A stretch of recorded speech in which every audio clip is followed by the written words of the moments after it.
The sky above Cadia was aflame. Ships of the Imperial Navy, vessels that had guarded the Cadian Gate for centuries, now burned like dying suns in the black void. Hulks drifted and spun, their hulls cracked and venting atmosphere into the abyss. The debris fields glittered in the dark like shattered crowns cast down by fallen kings. Below, the proud fortress cities of Cadia groaned beneath the pounding of orbital fire. The planet's moons hung torn and broken, their jagged silhouettes cutting across the starfields. Cadia, the shield of the Imperium, was dying, its heartbeat drowned beneath the thunder of the 13th Black Crusade. For 10,000 years, this world had been the gatekeeper against the Eye of Terror. Now the gate was splintered, and the darkness was rushing in.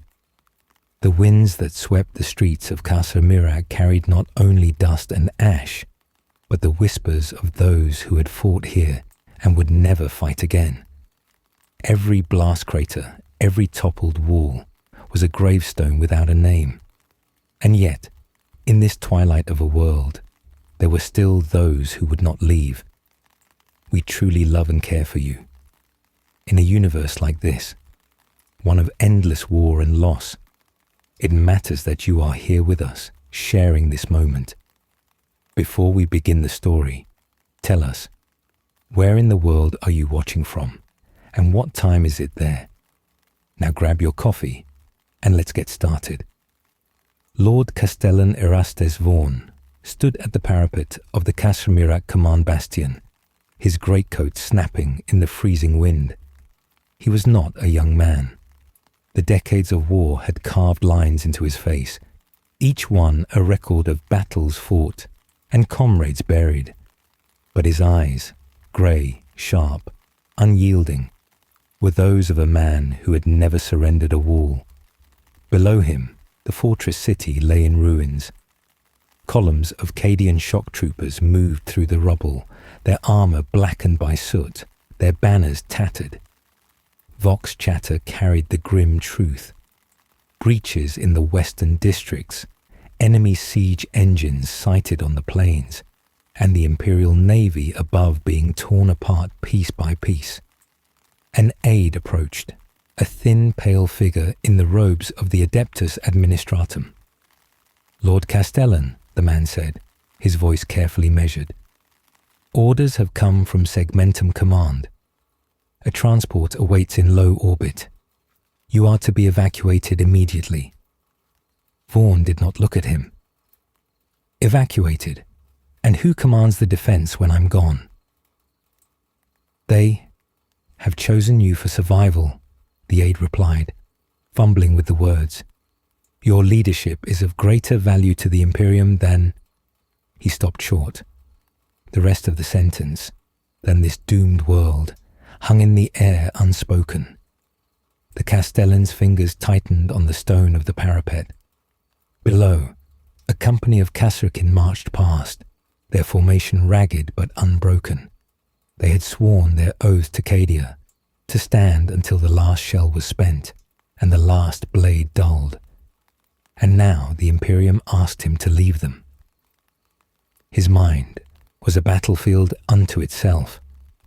The Imperium's logic was sound. Cadia would fall, and its defenders would die. And what then? His experience, his knowledge of the Eye's tides, could still serve the Emperor elsewhere. But in his heart, the thought of abandoning this soil layered with the bones of his people, was a betrayal no soldier should commit. "Tell Segmentum Command," Vaughan said, his voice like steel ground against steel, "that Cadia still stands, and so will I." The aide hesitated. "My lord, if you remain, you will—" "I know," Vaughan cut in. "So will every man and woman still holding a lasgun down there, and I will not outlive them." He turned and walked back toward the war room, boots echoing in the stone corridor. Around him, pict screens flickered with tactical overlays of collapsing defenses, each red icon another bastion overrun. Officers saluted as he passed, their eyes shadowed with exhaustion but lit with a fierce, stubborn light. In the heart of the bastion, he placed both hands on the great hololith table. The enemy markers, black and jagged, spread across the map like cracks in a mirror. He traced the lines with his gaze, not as a man planning victory, but as one deciding how his people would fall. "Signal the outer lines," he said at last. "We hold Myrick until the last man. No retreat." "Yes, Lord Castellan." As the officers moved to carry out his orders, Vaughan looked once more at the map. Each casa was a name he had known since childhood, each a memory of parades, of drills, of festivals held under banners now burned to ash. They were not just cities, they were Cadia. Beyond the walls, the night sky erupted as another defense bastion fell. The ground shook, dust drifting from the vaulted ceiling above. Vaughan closed his eyes and allowed the sound to wash over him. There was no more decision to be made. He would stay, and when Cadia fell, he would fall with it. The air in the war room was stale with recycled breath and the faint tang of promethium fumes from the generator stacks below. Auspex displays flickered in the dimness, their green glow projections casting skeletal light across the faces of the officers gathered there.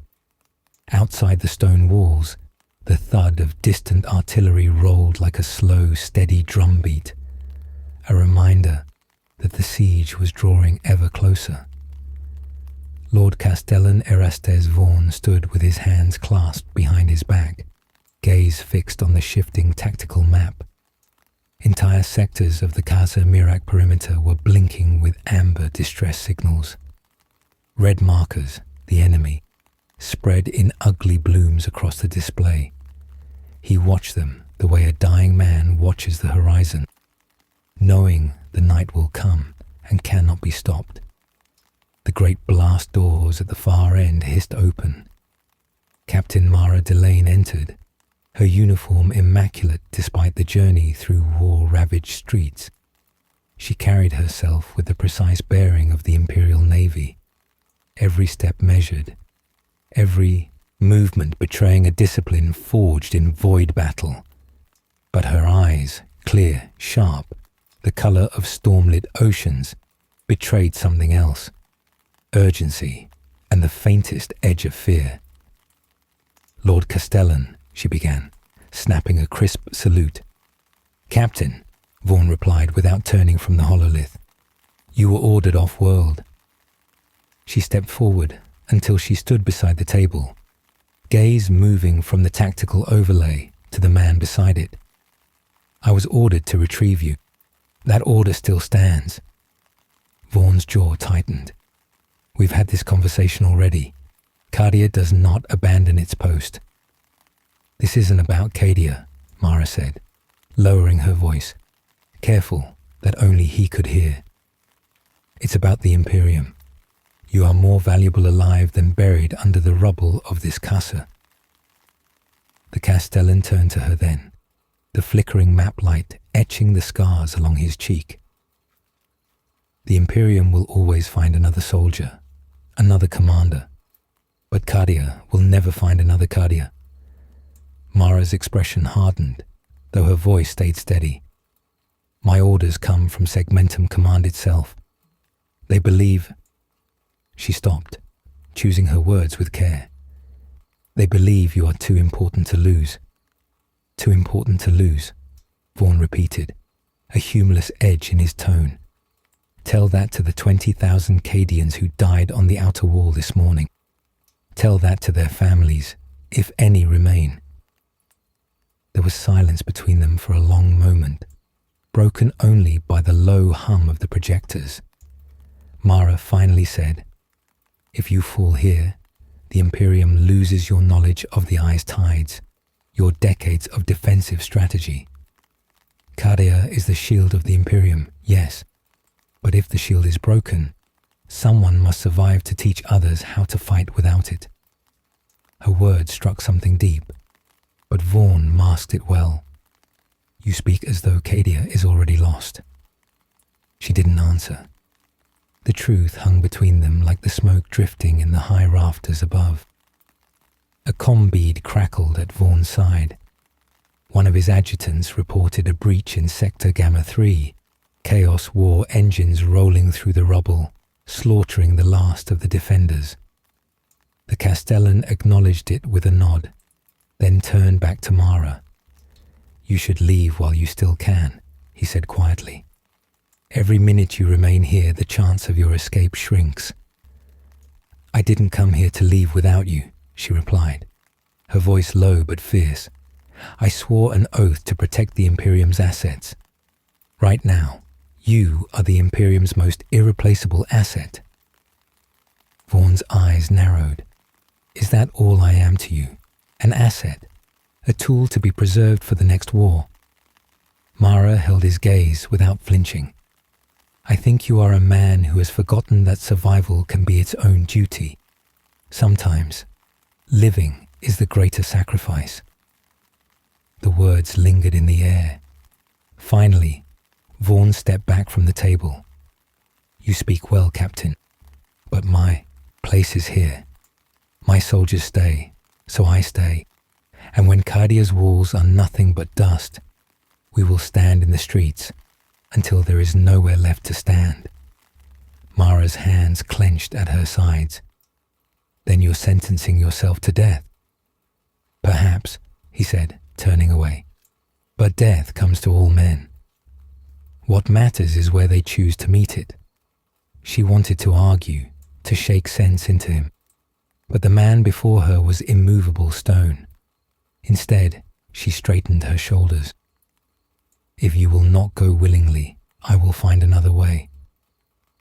Vaughn's gaze flicked toward her, his expression unreadable. "Do what you must, Captain, but understand, if you try to take me from Cadia against my will, you will be my enemy." It was not a threat spoken in anger. It was a simple truth. Mara saluted again, her jaw tight, and turned to leave. The doors sealed shut behind her with a heavy clang, leaving the war room in dim silence once more.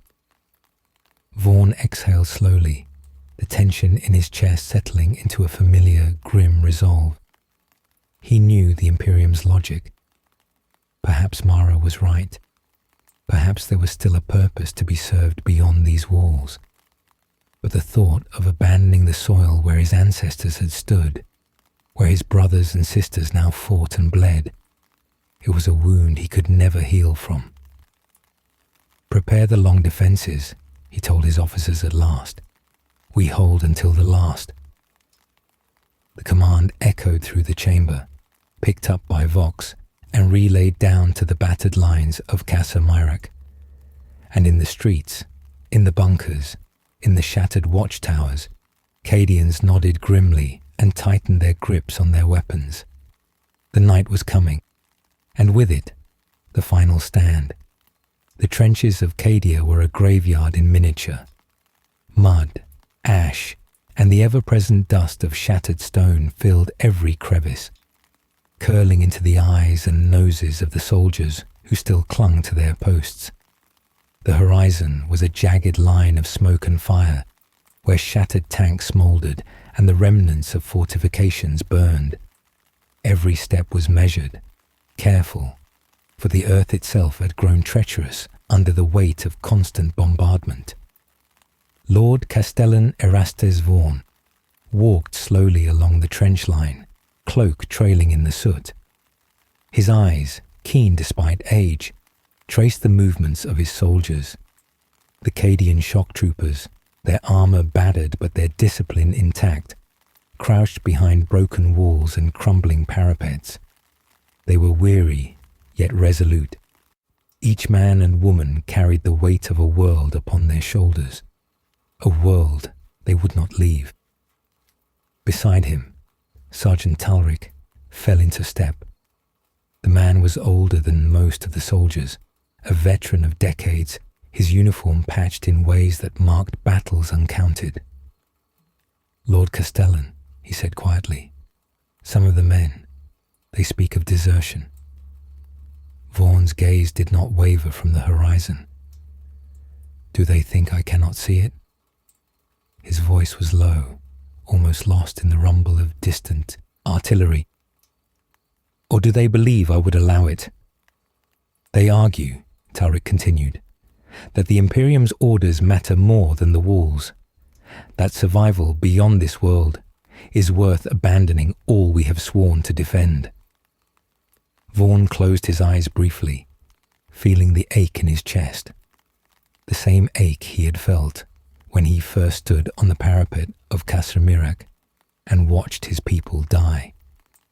And what of loyalty, he said. What of honor? Shall we trade centuries of service for a single lifetime of survival? Talric said nothing, and the silence that followed was heavier than any bombardment. They both knew the truth. The question was not for them to answer, yet every soldier along the line wrestled with it in secret. The wind carried faint sounds, hymns sung through Vox amplifiers, prayers whispered into the dust-choked night. Even amid the relentless chaos, faith lingered, fragile as the smoke rising from burned-out fortifications. Vaughn listened, letting the melody wrap around his thoughts, connecting him to all those who had walked these trenches before. He remembered parades, the laughter of children in Casramirak's plazas, the pride of generations raised on duty and devotion. And now, all of that had been reduced to ash and echo. They came upon a group of younger troopers, faces pale, hands trembling as they checked their rifles. Vaughn stopped and crouched beside them. Cadia stands, he said simply. Do not mistake fear for cowardice. Fear is natural, but it is what you do in the presence of fear that defines you. A young man looked up at him, eyes wide and brimming with unshed tears. But sir, if we die here, will it even matter? The Imperium will endure, Vaughn interrupted, voice firm but not unkind. But it is Cadia's stand that gives that endurance meaning. If we fall without resistance, then what lesson is left for anyone who comes after? You will be remembered, your courage will be remembered, and that is worth more than life beyond these walls. They nodded, gripping weapons tighter, shoulders straightening under the weight of a renewed sense of purpose. As they continued along the trench, Talric spoke again. There are whispers, my lord, of men taking leave. Slipping into the night, they hope to escape the fighting. Vaughn's lips pressed into a thin line. Let them go, he said finally, not out of mercy but understanding. Those who abandon their duty will find no peace, but I will not chase them. Cadia is for those who stay. They passed a scorched watchtower where the bodies of the fallen were partially buried in ash. Vaughn paused, placing a hand on the charred stone. Every life here has meaning, he murmured. Every sacrifice matters, and every moment we hold, we deny the darkness its claim. The trenches stretched on endlessly, a labyrinth of mud and blood. Yet in the eyes of the soldiers, Vaughn saw something that hadn't died, defiance. Even as the Black Crusade raged above and around them, they refused to yield. And that, he realized, was Cadia. Not the walls, not the banners, not even the guns, but the unbroken spirit of its people. Night fell in a thick, suffocating darkness, pierced only by the occasional flare and the distant explosions from the shattered skies. Vaughn stood atop a ridge, watching the horizon. Somewhere beyond the smoke, the enemy advanced, unstoppable in their numbers and relentless in their fury. Yet still, he breathed in the cold air, listening to the whispers of his men, the hymns, the prayers, and the quiet heartbeat of a world refusing to die quietly. He knew the coming hours would test them all. Some would falter, some would fall, and some, he feared even more, would survive. burdened with memories of the lost. But for now, they were Cadia's defenders. For now, they were unbroken. And Vaughn, walking along the trenches as the night wrapped around him like a shroud, understood something crucial. Survival was meaningless without honor, and honor was found only in the stand. The sky over Cadia darkened as if the void itself had taken pity on the planet. Ash and smoke swirled around shattered bastions, carried by winds that smelled of burning stone and ozone. From orbit, Mara Delane watched the planet below, her ship drifting silently among the debris of what had once been the Imperial Fleet's vanguard. She had seen entire squadrons reduced to drifting husks, their crews lost to the void, their screams swallowed by the silence of space. Her orders were simple yet impossible. Extract Lord Castellan Erastes Vaughn, preserve the knowledge of Cadia's defences, and return him to Segmentum Command. Survival was imperative, but as she looked down at the smoke-choked surface, she felt the weight of another truth pressing on her chest. Vaughn had chosen to stay, and staying with him meant death. The transmission crackled in her ears. A voice, calm and mechanical, issued the repeated warnings. Extraction window closing. All efforts must prioritize retrieval. Lord Castellan's survival is non-negotiable. Execute immediately. Mara gritted her teeth.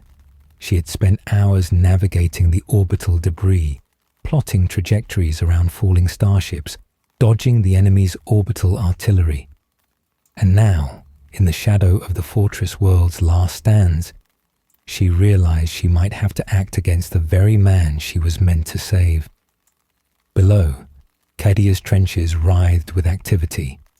Flashes of promethium flames punctuated the darkness, illuminating the determination of soldiers fighting against hopeless odds. Vaughn moved among them, his cloak torn, and his hands bloodied from rallying men to positions that would be lost within the hour. Mara's eyes softened, despite herself. The man refused to leave even when the universe itself had conspired to drive him from his home. Inside her command deck, she considered her options.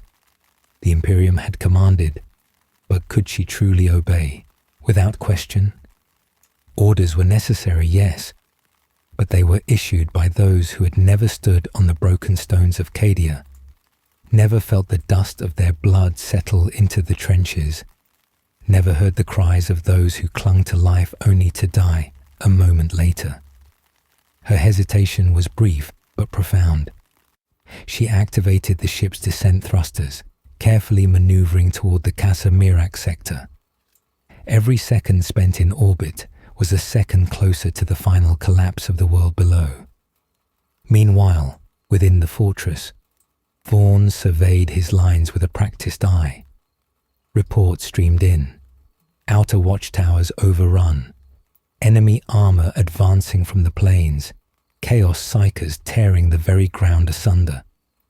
He listened to each report with grim patience, committing every detail to memory. There would be no second chance, no last-minute rescue.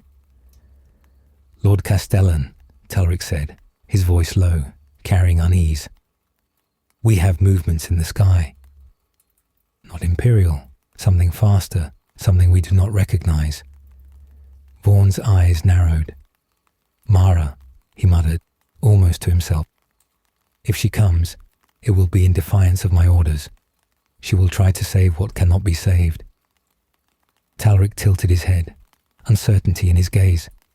Should we receive her? Vaughn's hand clenched into a fist. If she lands, let her see the truth. Let her witness our stand. If she leaves again, let it be by her own choice, and not ours. In orbit, Mara's ship pierced the smoke-choked atmosphere, engines screaming as she threaded her descent through the chaos below. She saw the trench lines, lit by sporadic explosions, and felt her resolve harden. No matter the cost, she would reach him. But even as the ship's landing skids touched the fractured streets, a cold realization settled in her stomach. She might be too late. On the ground, Vaughan continued his inspection. The walls trembled under bombardment, and the sound of artillery echoed like the heartbeat of a dying world.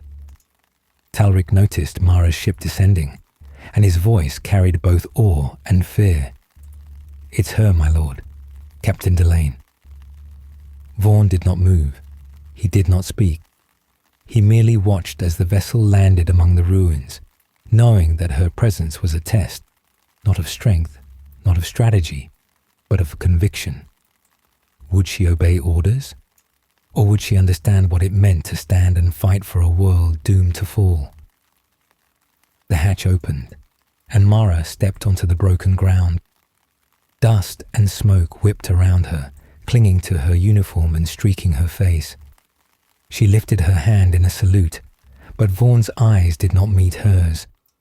"I came to take you from this world," she said, voice cutting through the roar of distant explosions.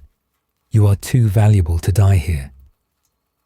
"And yet," Vaughan replied quietly, "the men and women of Cadia will die, regardless of my survival."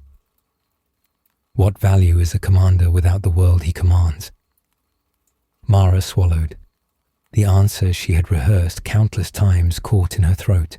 "You could still live," she said, voice nearly breaking. "You could survive and serve the Imperium elsewhere."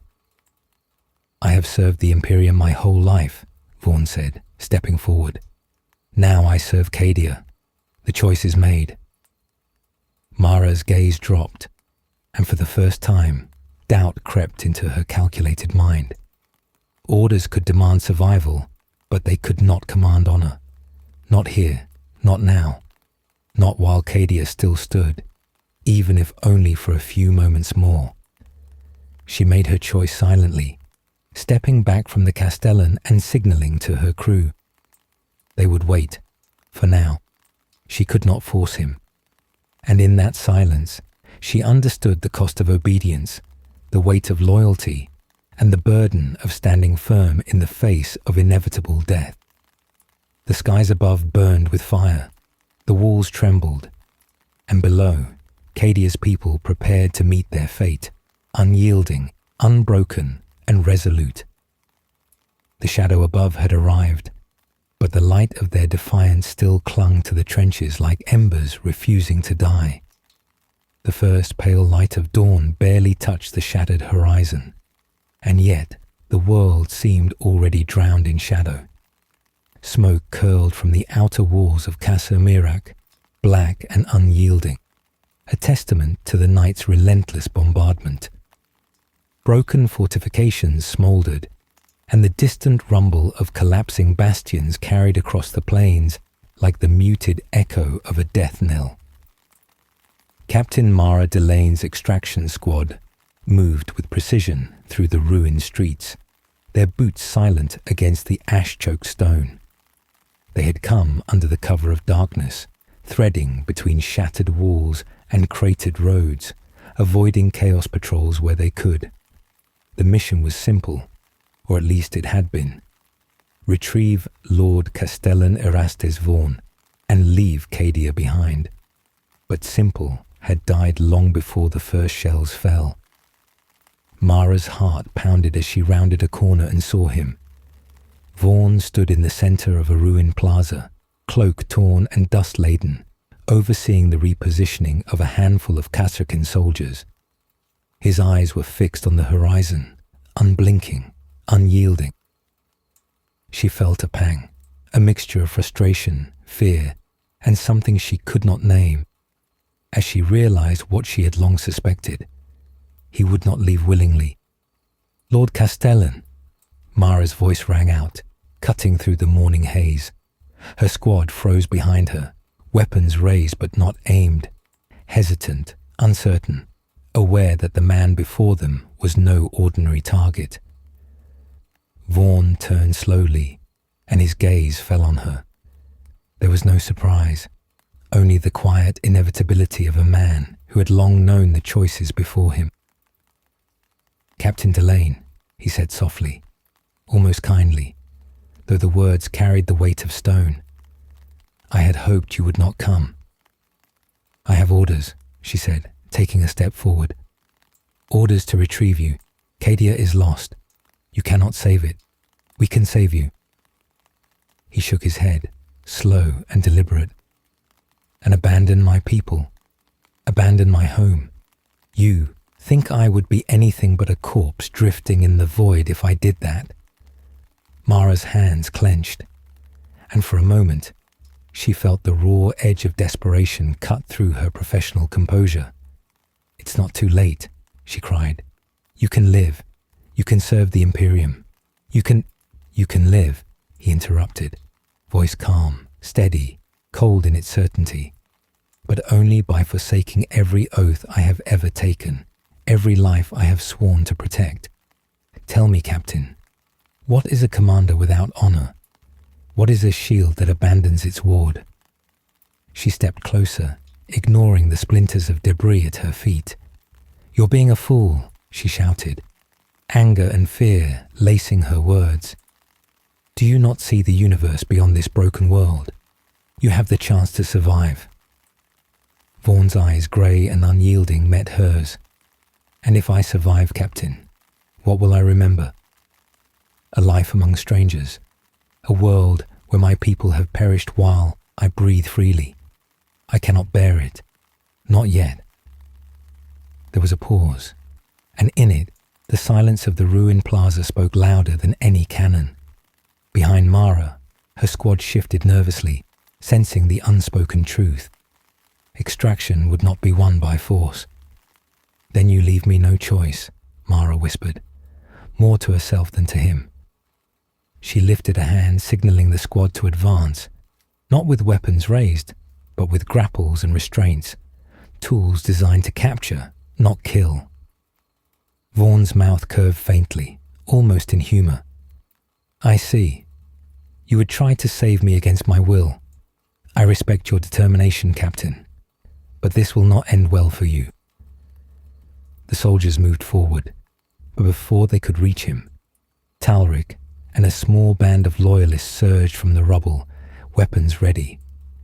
Chaos erupted in the plaza as the two sides clashed. Cadian defenders against Imperial Navy, a tragic irony only visible to those who understood the layers of loyalty and orders in play.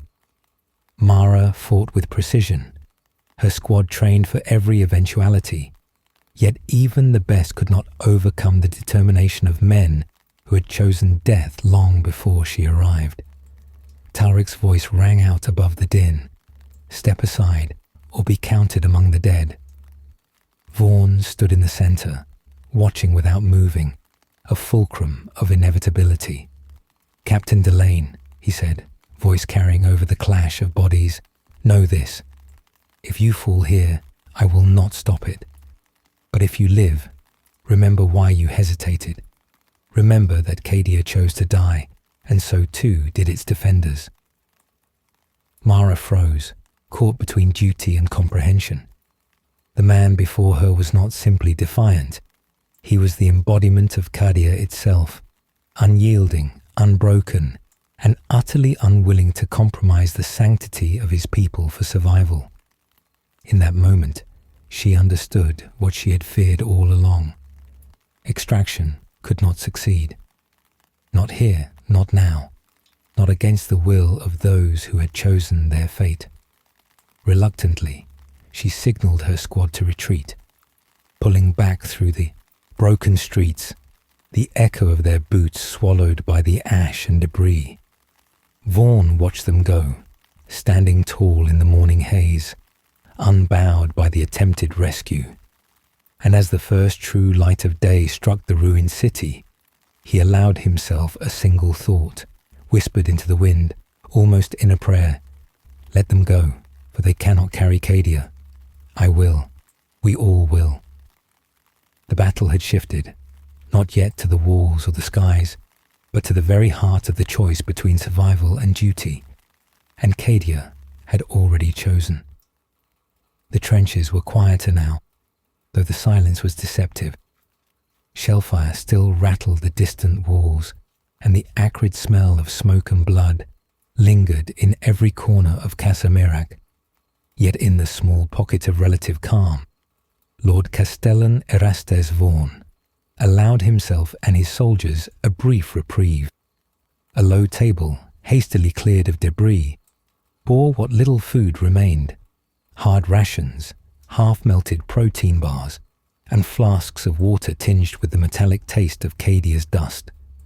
Around it, the men and women who had fought through the night gathered, exhaustion etched into every line of their faces. Vaughan sat at the head of the table, cloak still torn, gloves removed, hands scarred and dirty.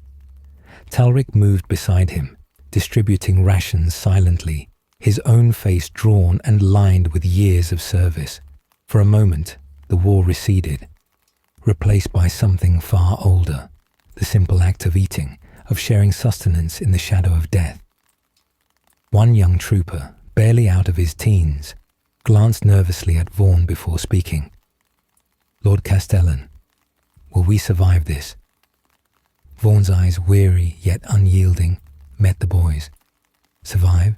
he repeated, voice soft, reflective. "Perhaps some of us will. Perhaps we will live to see another day. But survive is not the measure of a man. How we stand, how we fight, how we choose, even in the shadow of inevitable death, this is what endures." The boy swallowed, uncertain. "I don't want to die, my lord. None of us do." Vaughan's gaze softened, though it did not waver. "No one does. Death is the companion of every soldier, every human born to this universe. But life, even fleeting, is measured by the honor with which it is carried. You will remember that when you rise from this table, when you take your position in the trenches once more." Around the table, quiet nods and murmurs of agreement rippled through the soldiers. Talric poured a thin ration of water into each cup, handing them out with deliberate care. "It is strange," he murmured to Vaughan as he worked, "that in the midst of all this death, there can still be moments of normalcy." Vaughan allowed himself the faintest hint of a smile. "Normalcy," he said quietly, "is a luxury for worlds that will survive the night. Here, we take what little we can from it, and we carry it into the coming storm, however brief it may be." Mara Delane watched from a distance, leaning against a fractured wall. She had returned, though she knew her presence offered no command, no authority here. Her hands rested on the rail of a broken parapet, and for the first time since the siege began, she allowed herself a pause to observe the quiet strength of men and women who had already chosen to die with their world. Vaughan looked toward her without speaking. His eyes said more than words could. This was not a place for saving, not a moment for orders. She nodded slightly, understanding the message. Some things could not be rescued. Some souls were bound to the fate they had chosen. As the soldiers ate, conversation was sparse but poignant. Stories of past campaigns, of lost comrades, of festivals and victories long forgotten, filled the gaps between the clinking of ration trays. Each tale was a reminder of humanity, of fragility, of all that would be lost when Cadia fell. Vaughan himself shared little, but when he spoke, it was with the weight of centuries of service and the clarity of a man who had faced countless choices and understood which carried true meaning. "Remember," he said, voice carrying across the table, "the enemy believes Cadia's fall is inevitable. Let them believe it. But as long as we stand, as long as we choose to fight, Cadia is not defeated. The walls may crumble, the banners may burn, but the spirit remains." Talric placed a hand on Vaughan's shoulder, a quiet gesture of solidarity. "You carry the weight of us all, my lord." Vaughan inclined his head, silently acknowledging the truth. He carried the weight, yes, but it was not his alone. Every soldier here bore it with him. Every man and woman who chose to remain, who chose to stand against impossible odds, shoulder to shoulder, in the trenches of a dying world. As the light outside began to shift toward midday, a distant roar rose from the shattered plains. Artillery fire, the approach of enemy columns, the grinding march of inevitability. The respite was brief. Vaughan rose, placing his hands on the table and letting his gaze sweep across those who remained. "Finish your meal," he said. "Then to your stations. Every second counts. Every breath, every step, every choice we make. This is Cadia's testament." One by one, the soldiers stood, faces set, hands tightening on weapons. They left the table quietly, with the gravity of ritual, each aware that this could be the last shared meal, the last quiet moment before the storm consumed them entirely. Mara stayed behind for a heartbeat longer, watching Vaughan and his men depart. She felt the tug of duty again, the pull of orders, and yet the pull of understanding, the realization that here, in this moment, the will of a planet and the loyalty of its defenders was stronger than any command. The sun climbed higher, a pale, indifferent orb in a sky of smoke and ash. The trenches awaited, the enemy advanced, and the final act of this long, tragic saga drew ever nearer. Cadia's defenders were ready, and Lord Castellan, Erastes Vaughan, walked among them, unyielding as the walls themselves, carrying the weight of a world determined to die with honor. The skies over Cadia had turned to iron, heavy with storm clouds and smoke from fires that burned across the shattered plains. The horizon trembled with the advance of the 13th Black Crusade, a monstrous tide of chaos war engines, demonic constructs, and corrupted infantry that stretched as far as the eye could see. Each step of their advance shook the ground beneath the defenders' feet, a grim drumbeat heralding the end. Lord Castellan Erastes Vaughan stood atop the parapet of Caser Merac's central bastion, cloak shredded and face streaked with ash. His hands rested on the hilt of his power sword, knuckles white, eyes unblinking. He had watched countless battles, commanded thousands, and faced horrors no human should endure, but never had the weight of inevitable defeat pressed so heavily upon him. Talric approached, his voice low, measured. "They are advancing faster than expected, my lord. The outer defences will not hold." Vaughan's eyes swept the battlefield. The walls shuddered under artillery fire, a symphony of destruction that painted the horizon in orange and black. "Then we adapt," he said quietly, his voice carrying the authority that had held Cadia together for decades. "The enemy believes speed will crush us. Let them believe it. But speed without precision is their weakness. They will overextend." A group of shock troopers scurried into the courtyard, carrying the last of the heavy bolters and munition crates. The younger soldiers, barely old enough to remember peace, moved with a mix of terror and determination. Vaughan watched them, seeing reflections of himself in every cautious step. This was not just a battle of arms, it was a battle of wills. From the eastern ridge came the first wave. Demonic beasts howled and roared as they crashed through the ruined streets, their eyes glowing with a light that burned sanity itself. Tanks, corrupted and twisted by warp energies, ground forward, spewing flame and smoke. Vaughan's officers shouted orders, vox casters crackled, and the ground seemed to heave beneath the intensity of the assault. Yet even in the face of such overwhelming force, the soldiers of Cadia held their line. Vaughan moved among them, his presence steadying nerves, his words a shield as much as the walls themselves. "Hold your ground," he commanded. Every step you hold, every weapon you fire denies them Cadia. Stand as though the Imperium itself watches, for it does. Amid the chaos, Mara Delane observed from a vantage point, atop a nearby ridge. She had been drawn back despite her orders, compelled by the stubbornness of Vaughn and the devotion of his men. From her ship, she had attempted to coordinate reinforcements, only to find the routes cut by enemy fire. And yet she stayed, torn between duty to Segmentum Command and the recognition that some choices were beyond command.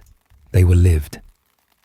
As the first demonic horde collided with the outer defenses, the air filled with screams, bolter fire, and the acrid stench of promethium and burning flesh. Vaughn's sword was a blur, cleaving through corrupted infantry with lethal precision. Yet every strike carried a weight beyond mere combat. The knowledge that each kill was a temporary reprieve, that death waited for all, indiscriminately, beyond the walls. Talric fell beside him, bolter smoking, eyes wide with both awe and fear. "My lord, there are too many." Vaughn's gaze never wavered. "Then we hold," he said, "and when we fall together.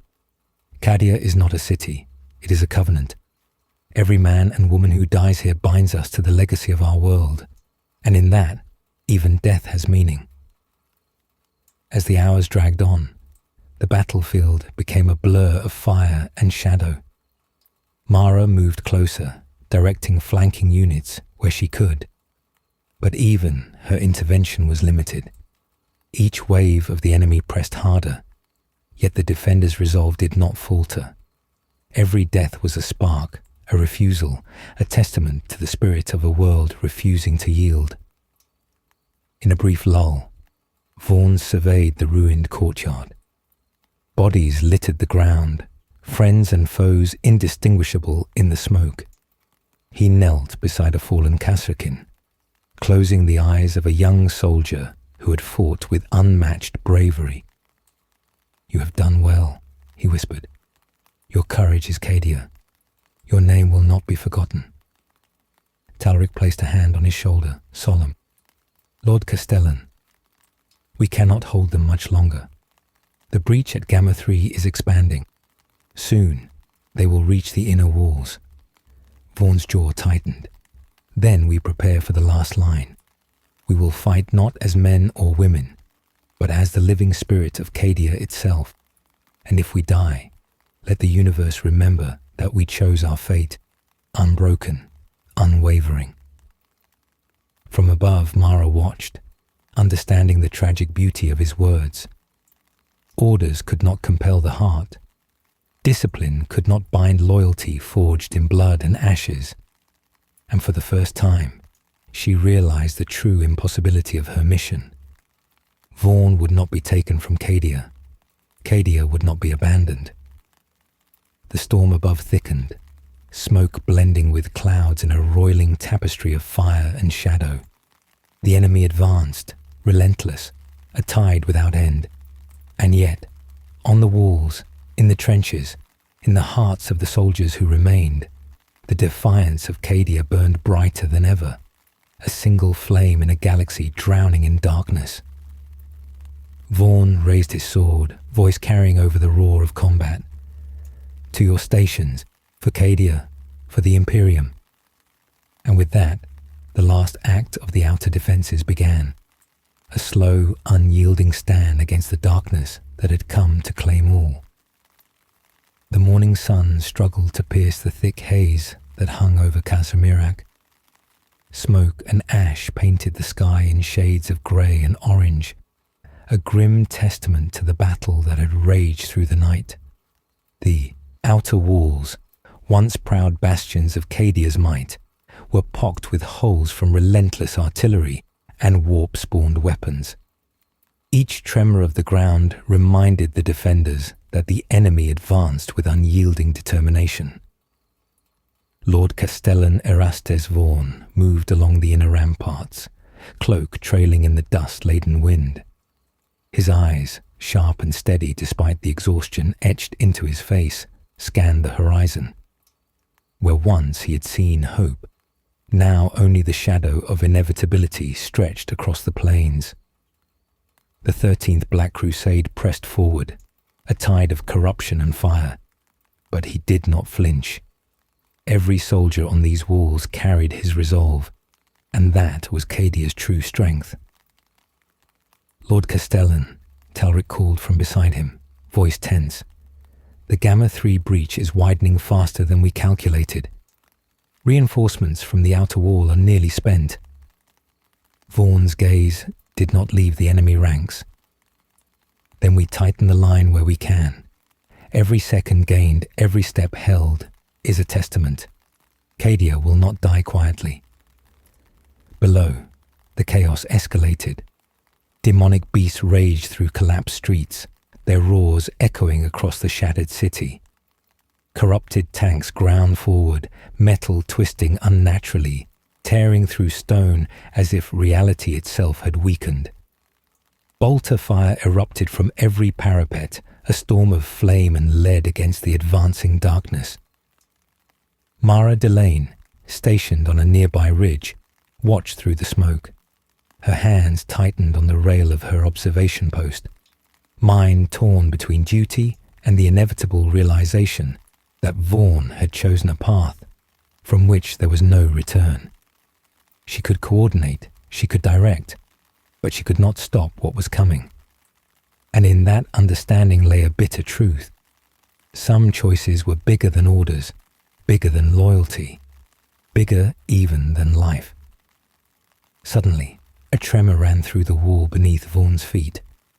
The Gamma-3 breach widened still further, and a monstrous demon prince surged through the opening, its armor shimmering with warp energy, eyes glowing like dying suns. The defenders opened fire, but each salvo seemed to bounce harmlessly, as if the universe itself had shifted to favor the invader. Talric stepped forward, voice tight with urgency. "My lord, it is too much.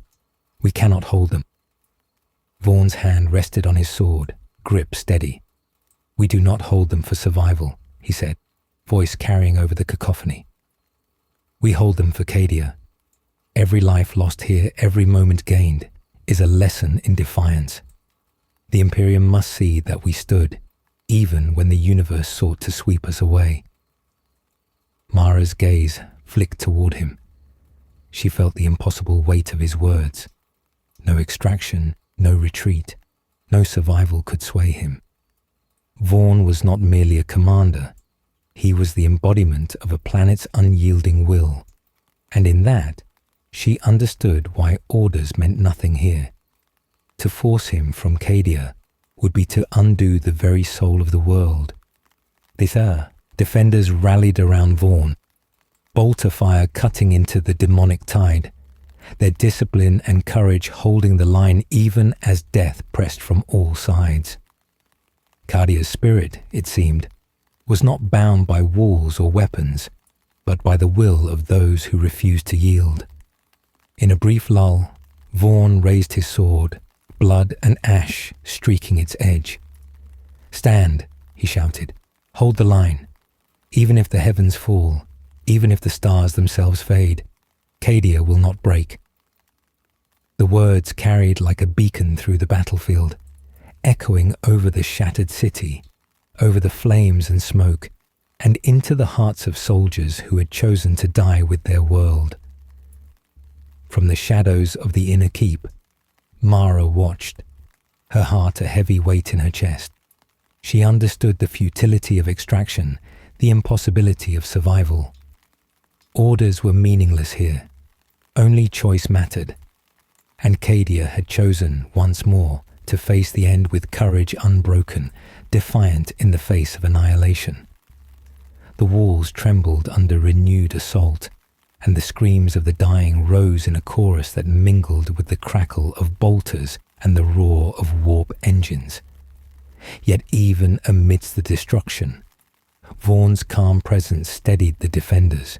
He moved among them, sword and voice a symbol of unshakable resolve. and as the morning turned toward noon, the first sections of the inner walls began to crumble under the relentless tide. Cadia was breaking, but its people, its spirit, remained unbroken, a single flame against a consuming darkness that would not relent. The inner keep of Casa Mirak quivered beneath the relentless onslaught. Smoke billowed from shattered towers, black and acrid, curling into a sky already heavy with ash. The rumble of artillery shook the very foundations, and the ground seemed to groan with the weight of the approaching 13th Black Crusade. Cadia's defenders had been pushed to their absolute limits, yet still they held. Lord Castellan Erastes Vaughan stood atop the central parapet, cloak shredded, face streaked with soot and blood, eyes fixed on the horizon. The breach at Gamma 3 had widened into a gaping maw, through which twisted tanks and demonic beasts poured like a river of corruption. Each wave struck with merciless precision, yet every step they took was measured against the unyielding resolve of the defenders. "Lord Castellan," Talric shouted over the roar of battle, voice tight with urgency. "The inner keep walls are failing. We cannot hold them much longer." Vaughan's grip on his sword tightened.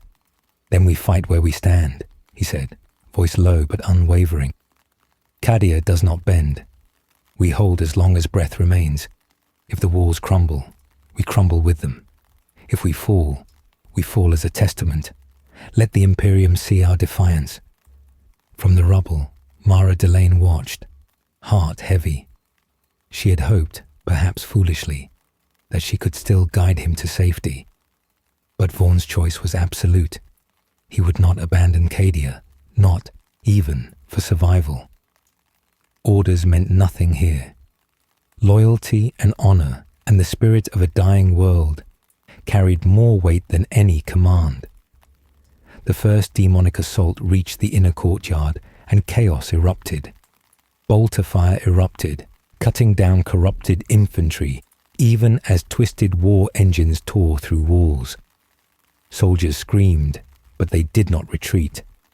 Vaughan moved among them, a pillar of calm in the storm, his presence steadying the resolve of men and women who had chosen to die for their world.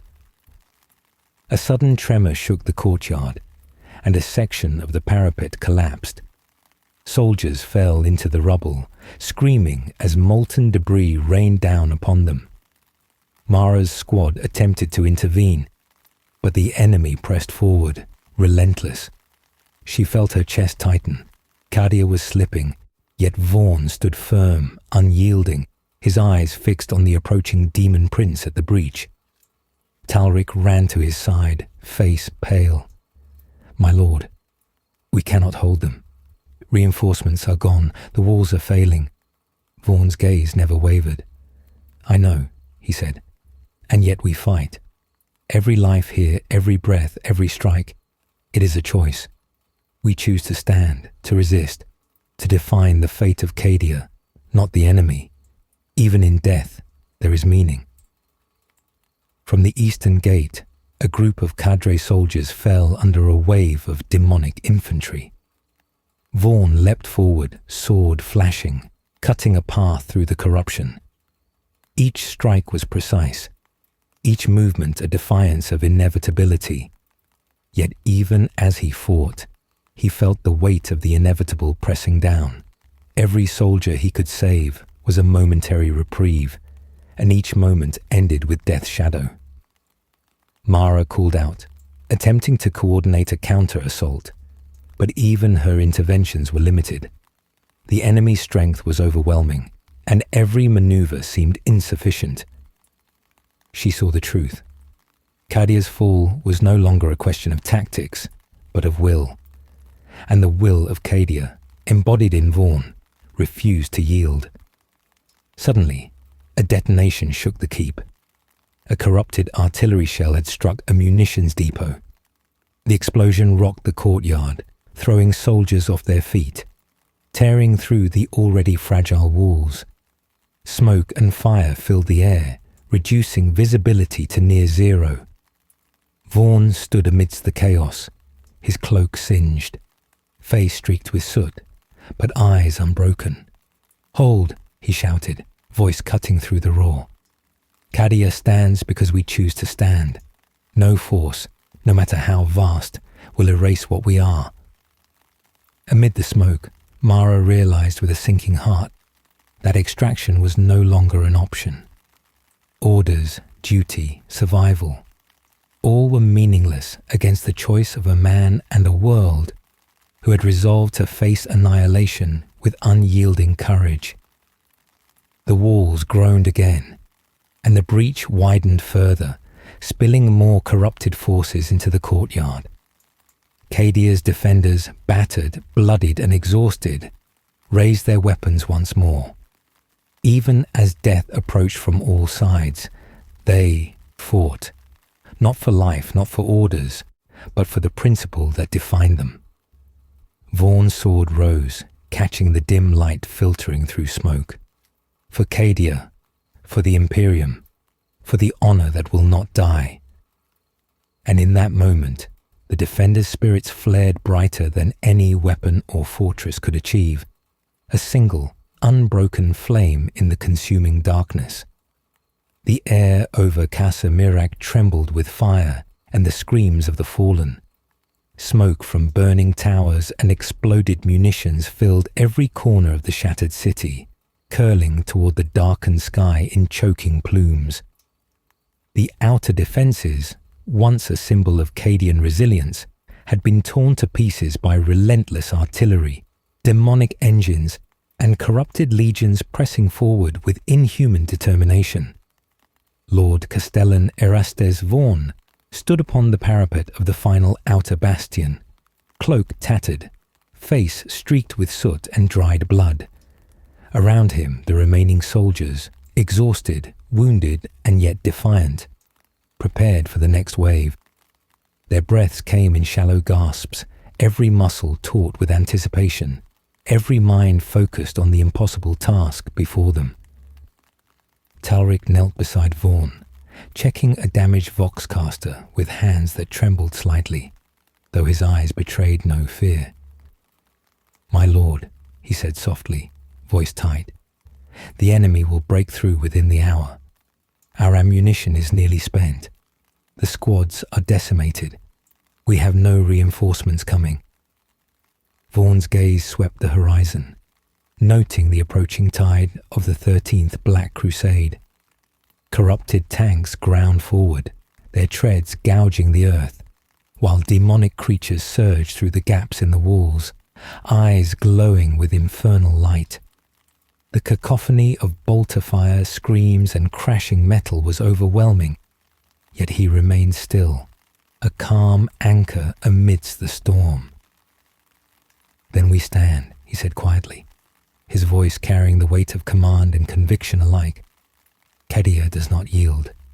Even in the shadow of annihilation, we define our fate. Every second we hold, every life we protect, it is a testament, not to survival, but to the honor of this world and its people." Mara Delane watched from a ridge nearby, torn between orders to extract him and the knowledge that no extraction could succeed. Vaughan had chosen his path, and she understood it now. The will of Cadia, embodied in him, would not bend for any command. Survival was irrelevant. Loyalty, duty, and the spirit of a dying planet had more weight than life itself. The first wave crashed against the walls. Bolter fire erupted in deadly arcs, cutting down the corrupted infantry, yet every kill seemed temporary. More surged forward, a tide without end, and the defenders' line began to fray. Talric called out orders, rallying squads, but even the most disciplined units began to falter beneath the relentless pressure. A colossal demonic engine struck the parapet, sending debris and soldiers tumbling into the burning streets below. Vaughan leapt forward, sword raised, striking down the nearest monstrosity with a precision that belied exhaustion. Each blow carried the weight of inevitability, a defiance of the fate that pressed upon them. "My lord, they are too many," Talric shouted, voice nearly lost in the roar. Vaughn's eyes, grey and unyielding, met his comrades. "Then we fight as many as we can," he said. "Every man and woman here is Cadia incarnate. If we die, it is not as individuals, but as the soul of this world, and that cannot be broken." From the eastern breach, Mara saw a small squad of enemy infiltrators slipping past the wreckage, aiming for the central command tower. She moved instinctively, directing a countermeasure, but even her presence could not halt the tide. Cadia's fate was no longer in her hands. It belonged entirely to those who had chosen to defend it to the last. Explosions rocked the keep, sending plumes of fire and debris into the sky. Vaughn remained atop the parapet, moving through the chaos, his voice rising over the din. "To your positions. Every second counts. Let Cadia's enemy feel the weight of every breath we draw." The soldiers responded, bolters flashing, grenades detonating in deadly arcs. Even as walls crumbled and fires consumed what remained of the fortifications, their courage held. Every death, every act of defiance became part of Cadia's final testament, a single, unyielding flame amidst encroaching darkness. Mara's gaze lingered on Vaughn, realizing that no extraction could alter the course of what was happening. Orders, commands, survival, all had become meaningless. Cadia's defenders had chosen, and their choice was absolute: to stand, to fight, and to die together with their world. The horizon darkened further as more enemy reinforcements arrived, war engines crushing the remnants of the outer defenses. Vaughn raised his sword once more, silhouette stark against the smoke-choked sky. For Cadia, for the Imperium, for honor that cannot die.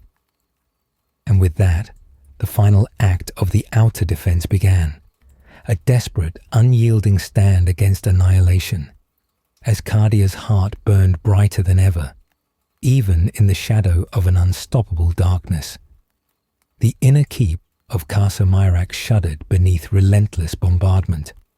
Smoke and flame filled the halls, twisting the air into a thick, choking miasma that carried the stench of burning stone, blood, and corruption. Cadia's defenders, battered and exhausted, clung to the walls and parapets with grim determination, their every breath a defiance against the tide that threatened to swallow them whole. Lord Castellan Erastes Vaughn moved through the shattered corridors, cloak singed and torn, face streaked with soot, his sword still sharp and gleaming with ancient craftsmanship, cleaved through corrupted infantry and demon spawn alike. Each strike was precise, yet every kill carried the hollow weight of inevitability. Cadia was falling, and he knew it. Talric fell in beside him, hand gripping a bolter that had seen more battles than most men could remember. "My lord, the enemy breaches the inner sanctum. The final towers are compromised. We cannot hold them." Vaughn's eyes, unflinching, swept the ruined halls. "Then we do not hold them for survival," he said quietly. "We hold them for Cadia. Every moment gained, every life defended, is a testament. If we die, it is as the spirit of this world itself, unbroken even in the face of annihilation." In the shadowed halls, Mara Delane watched from an elevated position. Smoke burned her eyes, and the cries of soldiers echoed around her. She realized with grim clarity that extraction was impossible. Vaughn had chosen his path, and it was absolute. Orders were meaningless here. Only choice and loyalty carried weight. The first wave of demonic assault struck the central courtyard, tearing through the last defensive lines. Soldiers fought valiantly, but the corruption pressed forward, unstoppable, reshaping reality itself with each step. bolter fire erupted in furious arcs, and grenades detonated in bursts of light and flame. Yet even in the chaos, Vaughn remained a calm center, rallying the defenders with the authority of a man who had embraced inevitable death with unwavering resolve. A sudden tremor shook the keep, and part of the eastern tower collapsed, throwing soldiers into the inferno below. Vaughn leapt forward, sword flashing, cutting through the nearest monstrosity with fluid precision. Each movement was a defiance, a refusal to yield even when the universe seemed to conspire against them. Talric's voice rose over the cacophony. "Lord Castellan, they are too many. The inner keep will fall." Vaughn met his comrade's gaze. "Then we stand," he said. "Every man and woman here is Cadia incarnate. Our deaths are not failures, they are testimony. Every step we hold, every breath we draw, defines who we are, and that cannot be erased." From a shadowed alcove, Mara observed as a squad of enemy infiltrators attempted to breach the command chamber. She tried to intervene, but the enemy strength was overwhelming. Even her presence could not stem the tide. Cadia's fate was no longer tactical. It was moral, spiritual, absolute. The defenders had chosen, and they would not retreat. Explosions rocked the keep as munitions ignited. Fire and debris filled the halls, reducing visibility to near zero. Soldiers struggled to maintain positions, their courage flickering but unbroken. Each act of defiance became part of Cadia's final testament, a beacon of resolve amidst consuming darkness. Vaughn's sword rose high, catching what little light filtered through the smoke. For Cadia, for the Imperium, for honor that will not die. And the defenders responded, bolters flashing, grenades detonating, every strike a refusal to surrender. Even as walls crumbled and fire consumed the fortifications, their spirits remained unbroken. Mara's gaze lingered on Vaughn, understanding that no extraction, no order, no strategy could change the choice he had made. Survival was irrelevant. Duty, honor, and the soul of Cadia carried more weight than life itself. The inner keep trembled again as the enemy pressed forward. Cadia's walls, shattered but defiant, echoed with the cries of soldiers who had chosen to stand to the last. Vaughn moved among them, sword and voice steady, a living symbol of unyielding resolve. As the day turned to twilight, the inner keep's defenses faltered, yet the defenders' courage burned brighter than ever, a single, unbroken flame resisting the consuming darkness. The heart of Casa Marag trembled, a dying pulse beneath the weight of the 13th Black Crusade. Smoke and fire twisted through the halls, thick and suffocating, turning the inner keep into a landscape of shadow and ash. Every wall, every parapet, every corridor had become a battlefield, yet the defenders held, clinging to the last remnants of hope and honor. Lord Castellan Erastes Vaughn moved through the shattered corridors, cloak shredded, armor scorched, face streaked with blood and soot. His sword, still gleaming despite the carnage, carved a path through corrupted infantry and demonic monstrosities. Each strike was precise, each movement a refusal to yield to the inevitable. Cadia was bleeding, yet it would not bow. Talric ran beside him, bolter in hand, eyes wide with exhaustion. "My lord, the heart of the keep is under siege. The final bastions are failing. We cannot hold them." Vaughn's gaze swept the devastated interior. "Then we hold not for survival," he said quietly, voice heavy with weight, "but for Cadia. Every moment gained, every life defended, is a testament. If we die, it is as the spirit of this world itself, unbroken even in annihilation." From an elevated platform, Mara Delane watched the chaos unfold. Smoke burned her eyes, the cries of soldiers echoing in every corridor. Extraction was impossible now. Vaughn's choice was absolute. No order could sway him. Loyalty, honor, and the spirit of a dying planet carried more weight than life itself. The first demonic wave struck the inner sanctum. Bolter fire erupted in deadly arcs. Grenades detonated in bursts of light, and the ground shook with the weight of corrupted tanks and monstrous beasts. Soldiers fought valiantly, yet the enemy pressed forward, reshaping reality with every step. Vaughn moved among the defenders, his presence steadying them, a living anchor in the storm. He cut down the nearest monstrosity with fluid precision, each swing of his sword a declaration of defiance. Every fallen comrade strengthened his resolve, every scream of pain a reminder of what they fought for.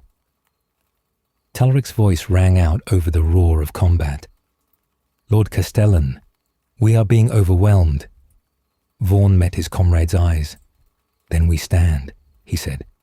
"Every man and woman here embodies Cadia. Our deaths are testimony, not failure point. Every breath, every strike defines who we are, and that cannot be erased." From a collapsed corridor, Mara saw enemy infiltrators aiming for the command nexus. She tried to intervene, directing fire, but even her presence could not halt the tide. Cadia's fate was no longer tactical. It was moral, spiritual, absolute. The defenders had chosen, and they would not retreat. Explosions rocked the keep as munitions ignited, turning walls and floors into firestorms. Smoke and debris filled the corridors, visibility near zero. Soldiers struggled to maintain positions, their courage flickering yet unbroken. Each act of defiance became part of Cadia's final testament, a beacon of resolve amidst consuming darkness. Vaughn raised his sword high, silhouette stark against the smoke-choked sky. "For Cadia, for the Imperium, for honor that will not die." The defenders responded, bolters flashing, grenades detonating, every strike a refusal to surrender. Even as walls crumbled and fire consumed fortifications, their spirits remained unbroken. From her vantage point, Mara understood the impossible truth. No extraction, no command, no strategy could alter the choice he had made. Survival was irrelevant. Duty, honor, and the soul of Cadia carried more weight than life itself. The inner sanctum quaked again as the enemy surged forward. Cadia's walls, though shattered, echoed with the cries of soldiers who had chosen to stand to the last. Vaughn moved among them, sword and voice steady, a living symbol of unyielding resolve. As night fell, the last defenders readied themselves for the final stand, hearts aflame with defiance. The universe might attempt to erase Cadia from memory, yet its people, its courage, its spirit, embodied in the living flame of Erastes Vaughn, would endure beyond death, a testament to choice, honor, and the unwavering courage of those who chose to die with their world.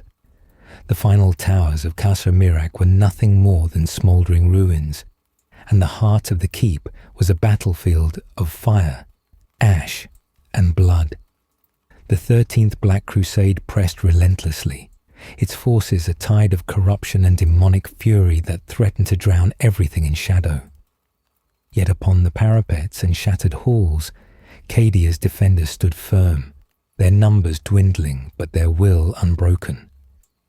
Lord Castellan Erastes Vaughn moved among them, cloak torn, armor scorched, sword in hand, every movement deliberate and unyielding. His eyes swept over the battlefield, noting the fallen, the wounded, the brave who clung to life even as the world around them burned. Every strike he made was precise, yet heavy with the knowledge that Cadia's fate was sealed. Talric fell beside him, bolter smoking, face streaked with soot and blood. "Lord Castellan, the inner sanctum is compromised. They will breach the command chamber soon. We have no reinforcements, no hope. Vaughan's gaze did not waver. Hope is not the measure of courage, he said, voice low, but resonant. We hold because we choose to. Every life lost here, every breath drawn in defiance, is a testament. Even in the shadow of annihilation, Cadia's spirit endures. From the shattered parapet, Mara Delane watched, understanding now with a bitter clarity that extraction was impossible. Vaughan's choice was absolute. Duty, honor, and the spirit of Cadia outweighed any command, any survival. Orders had become meaningless. A colossal demonic engine struck the central courtyard, sending shockwaves through the keep. Soldiers were thrown to the ground, walls trembled, and fire licked the remaining stone structures. Vaughan surged forward, cutting through corrupted infantry with fluid precision, each strike a defiance of inevitability. Talric shouted over the roar of battle, "My lord, we cannot hold them. They will tear through the keep." Vaughan met his comrade's eyes. "Then we die as we lived," he said. "Every soldier here embodies Cadia. Our deaths are testimony, not surrender. Every breath, every action defines who we are, and that cannot be erased." From the shadows of the inner keep, Mara saw enemy infiltrators slipping toward the command nexus. She attempted to intervene, coordinating fire where she could. But even her presence could not stem the tide. Cadia's fate was no longer tactical. It was moral, spiritual, absolute. The defenders had chosen their end, and they would not retreat. Explosions rocked the keep as munition stores ignited. Fire and smoke consumed the corridors, reducing visibility to near zero. Soldiers, exhausted and wounded, maintained their positions, courage flickering but unbroken. Every act of defiance became part of Cadia's final testament, a beacon of resilience against encroaching darkness. Vaughan raised his sword high, silhouette stark against the fire-choked sky. For Cadia, for the Imperium, for honor that cannot die.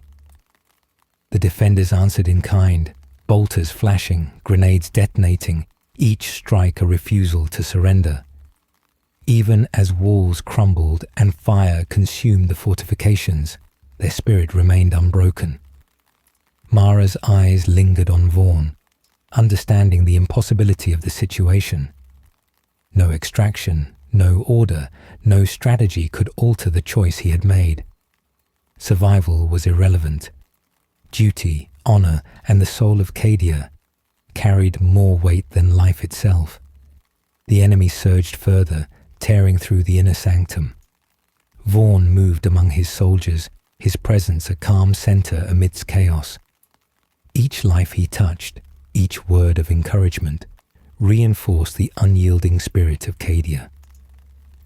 As night fell, the last defenders readied themselves for the final act.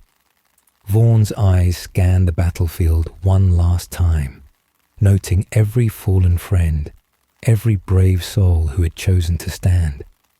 The universe might erase Cadia from existence, but its spirit, the courage, the defiance, the unbroken flame of its people, would endure beyond death. With sword raised and voice unwavering, Vaughan called once more, "To your stations, stand as the soul of Cadia. If we die, let the Imperium remember that we chose this. We chose to stand. We chose to defy the darkness." And in the final moments before the inner keep was overwhelmed, Cadia's defenders held their line, every heartbeat, every breath, a refusal to surrender. Even as the darkness descended, their courage shone brighter than any weapon, a single unbroken flame against the consuming shadow. Casa Mirak was a ruin of fire, smoke, and shattered stone. The horizon glowed with infernal light as the 13th Black Crusade's forces poured through the breaches, a tide of corruption that reshaped reality itself. The air was thick with ash, the cries of the dying echoing through the halls. a dirge for a world that had chosen its end. Lord Castellan Erastes Vaughan stood upon the last parapet, cloak tattered and scorched, face streaked with soot and blood, eyes fixed upon the encroaching enemy. Around him, the remnants of Cadia's defenders clung to what little remained of the inner keep. Bolters flared, grenades detonated, and demonic creatures surged forward, yet still they held. Talric fell beside him, shaking, bloodied but resolute. "My lord, it's hopeless. The inner keep is lost. There's no way to stop them." Vaughan's gaze swept over the battlefield, noting the fallen and the few who remained. "Then we do not fight for survival," he said, voice low but unwavering. "We fight for Cadia. Every life lost here is proof that we stood. If we die, it is as the spirit of this world itself, unbroken, unbowed, eternal in memory." From the shattered command chamber, Mara Delane watched, heart heavy. Extraction was impossible. Vaughan's choice was absolute. No order, no plea, no strategy could sway him. Cadia's defenders had chosen their fate, and they would see it through. A monstrous demonic engine crashed into the final bastion, sending walls and soldiers tumbling into fire and debris. Vaughan surged forward, sword raised, cutting through the nearest monstrosity with lethal precision. Each strike was a declaration of defiance, a refusal to yield even as inevitability pressed upon them. Talric shouted above the chaos, voice trembling. "Lord Castellan, they will overwhelm us. There's nothing left." Vaughan's eyes met his comrades. "Then we die as we lived," he said. "Every soldier here embodies Cadia. Our deaths are testimony, not surrender. Every breath, every action defines who we are, and that cannot be erased." From the eastern hall, Mara saw enemy infiltrators racing toward the command nexus. She tried to intervene, directing fire where she could, but even her presence could not halt the tide. Cadia's fate was no longer tactical. It was moral, spiritual, absolute. The defenders had chosen, and they would not retreat. Explosions rocked the keep as munition stores detonated. Fire consumed walls and floors, smoke thickened, and visibility dropped to nothing. Soldiers fought on, exhaustion and wounds forgotten in their unyielding stand. Each act of defiance became part of Cadia's final testament, a flame of courage in the consuming darkness. Vaughan raised his sword high, silhouette stark against the infernal glow. For Cadia, for the Imperium, for honor that will not die. The defenders answered in kind, bolters flaring, grenades detonating. Every strike a refusal to surrender. Even as walls crumbled and fire consumed the fortifications, their spirits remained unbroken. Mara's gaze lingered on Vaughan, understanding the impossible truth. No extraction, no command, no hope could alter the choice he had made. Survival was irrelevant. Duty, honor, and the soul of Cadia carried more weight than life itself. The inner keep trembled, and the final towers toppled. Cadia's defenders, exhausted, bloodied, and weary, readied themselves for the last act. Vaughan's eyes swept over the battlefield one final time, noting every fallen friend, every brave soul who had chosen to stand.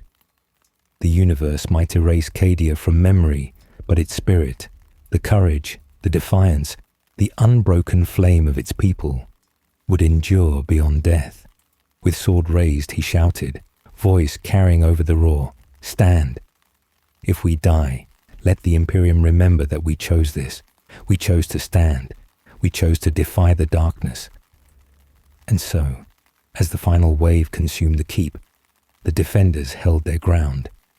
Even in the shadow of annihilation, their courage blazed, a single, unbroken flame defying the consuming darkness, a testament to those who chose to die with their world. The remnants of Casa Mirac smouldered under a sky of ash and shadow.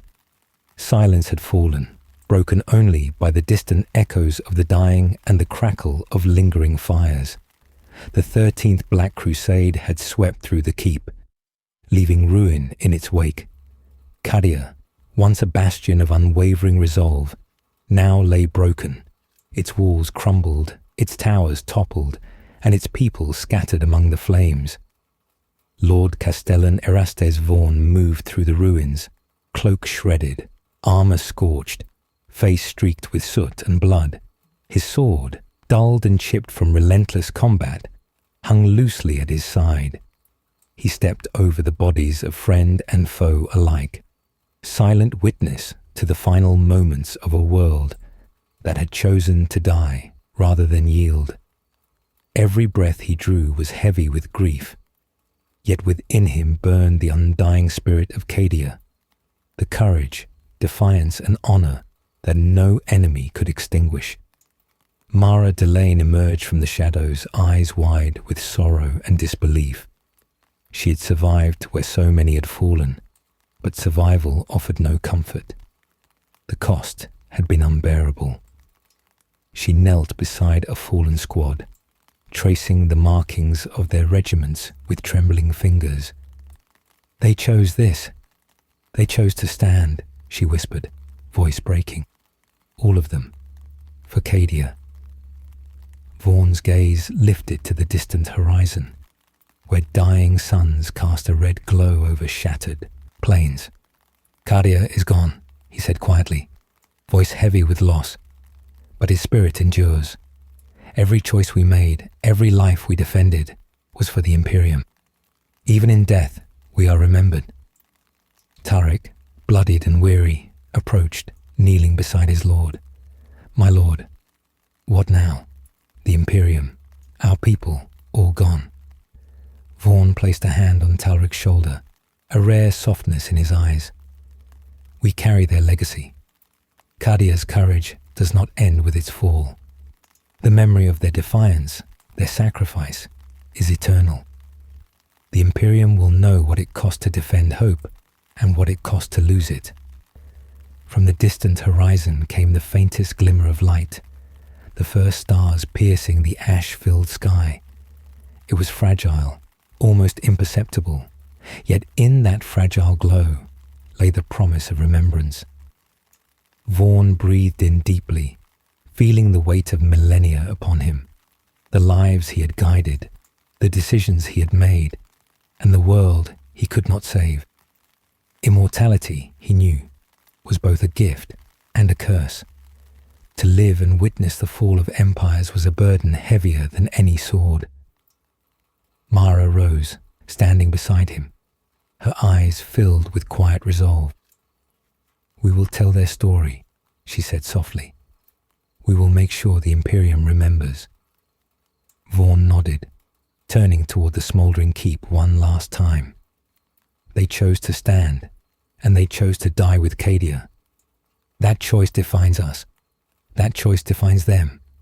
Their names will endure long after the stars fade. The wind carried ash and embers across the ruined landscape. Silence settled over the battlefield, heavy but resolute, as if the universe itself had paused to honor the fallen. Cadia was no more, yet in every corner of the Imperium, the echo of its courage would persist. A reminder that even in death, honor and defiance could outlast time itself. Vaughan sheathed his sword, shoulders heavy with the weight of survival, and turned with Mara to leave the ruins. Behind them, the once proud bastion of Cadia smouldered in quiet dignity, a world that had chosen its fate and embraced it with unyielding resolve. The cost had been unimaginable, yet the spirit endured, a final testament to the courage of those who refused to surrender, who chose to die with their world. As the first light of a distant sun broke through the ash-choked sky, Vaughan whispered to the winds, a solemn vow carried across the remnants of Cadia. "We remember, we honor, we endure." The world was lost, but the legend of Cadia, and the people who chose to stand with it until the last breath would never fade.